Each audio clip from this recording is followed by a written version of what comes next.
करने आ रहा है। इतना सुनते हैं हंसने लगा। वो मूर्ख ब्राह्मण क्या अकेले मुझसे लड़ लेगा? कितने लोग हैं? बोले अकेला। ये सोच के सैनिकों को भेज दिया, जाओ मूर्ख को बंदी बनाओ और कारागार में डाल दो। तो परशुराम जी को बंदी बना पाना मानो हवा को अपनी जेब में रखने के समान कर्म करना है। हवा कभी जेब में रखी जा सकती है? पलक झपकते ही एक आंधी सी आई। कब परशुराम का फरसा चला, कब हजारों सैनिक धरती में सरकटे हुए मिले, किसी को पता ही नहीं चला। इतनी फुर्ती से धड़ाधड़ लगातार सबके सर ही सर काटते चले गए।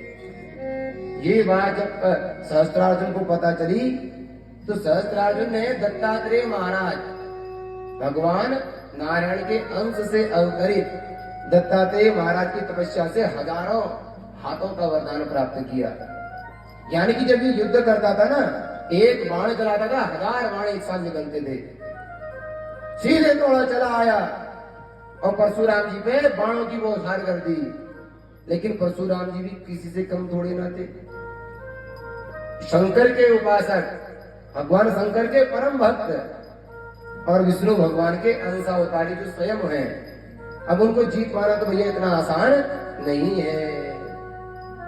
बाणों से बाण चल रहे हैं। सहस्त्रार्जुन के सारे बाण खंडित कर दिए। अब सहस्त्रार्जुन अपना दिव्यास्त्र चलाता है। इससे पहले परशुराम जी फिर हवा की वेग से गए, इसके हजारों हाथ एक साथ काट डाले और एक हाथ से इसका सर पकड़ा, दूसरे हाथ से फरसा चला के इसे भी धरती में गिरा दिया। बोलो भक्त वत्सल भगवान की। ये नरसंहार सहस्त्रार्जुन के 10,000 बेटों ने एक साथ देखा। तो महाराज जब मेरे पिताजी ही नहीं जीत पाए तो हम क्या कर लेंगे? बेचारे भाग गए डर के मारे। नंदिनी गौ को घर लेकर आए, खून से सने हुए हैं, खून की नदी बह रही है। परशुराम जी लथपथ हैं खून से महाराज। सारी घटना पूछी। जमदग्नि ने खूब फटका, ए परशुराम, वो राजा था, दंड देते, लेकिन इस प्रकार राजा का समूल नाश करके तूने प्रजा के लिए बहुत बड़ा संकट पैदा कर दिया है। और ब्राह्मणों को इतना क्रोध शोभा नहीं देता, इसलिए जा अपने प्रायश्चित कर और तपस्या करके अपने पाप का निवारण कर। तो कहते हैं 1000 वर्ष तक शिव जी की आराधना करके इसने अपने पापों का प्रायश्चित किया कि उन्होंने हमारे परशुराम जी ने। लेकिन जब तक 1000 वर्ष तक वहां परशुराम जी तपस्या कर रहे हैं, अब यहां एक घटना सुनो। ये जो 10,000 बच्चे भाग गए थे ना, इन्होंने कसम खाई कि हम जैसे परशुराम ने हमारे पिता का सर काटा, वैसे हम भी परशुराम के पिता का सर काटेंगे। अब परशुराम तो बेचारे घर में है नहीं।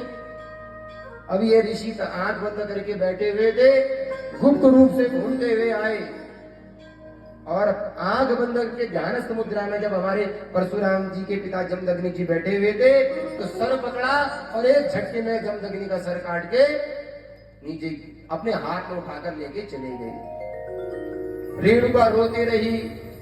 जब 1000 वर्ष उसी समय व्यतीत होने ही, इत्तेफाक देखो ना, सहस्त्रार्जुन के 10,000 बेटों का सर काटना और परशुराम जी का तपस्या करके घर लौटना, ये दोनों एक साथ हो गया। वहां पिताजी का सर कटा हुआ है, सर गायब है, लेकिन सर तो ले गए और धड़ी धड़ बचा हुआ है। जब आके तुरंत घर में देखा, माँ तो बैठी है, रो रही है, भैया भी रो रहे हैं चारों। क्या हुआ? यज्ञ के समीप जाकर देखा तो माँ रोते हुए नाच आकर के सब बताते कि महाराज भैया गजब हो गया।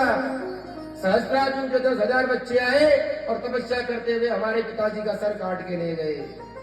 तो परशुराम जी समझ गए ये लोग मुझे ढंग से भजन करने नहीं देने वाले। और माता से कहा, माँ आप विलाप ना करो, जब तक मैं लौट के नहीं आता आप अपने माथे का सिंदूर नहीं मिटाओगी, अपने हाथों की चूड़ी जो की त्यों रखोगी, मुझे वचन दो। वचन दे देते ही परशुराम जी चले गए। फिर वहीं से शुरुआत होती है क्षत्रियों के समूह कुल के विनाश की।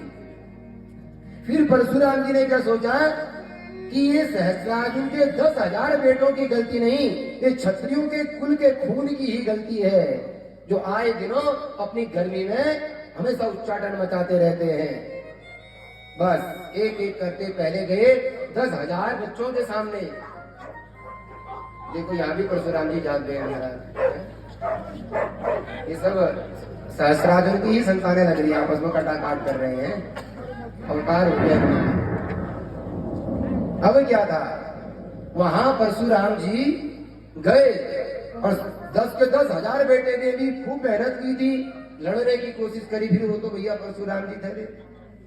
भगवान भोलेनाथ से अमोघ अस्त्र लेकर आए और देखते देखते 10 के 10,000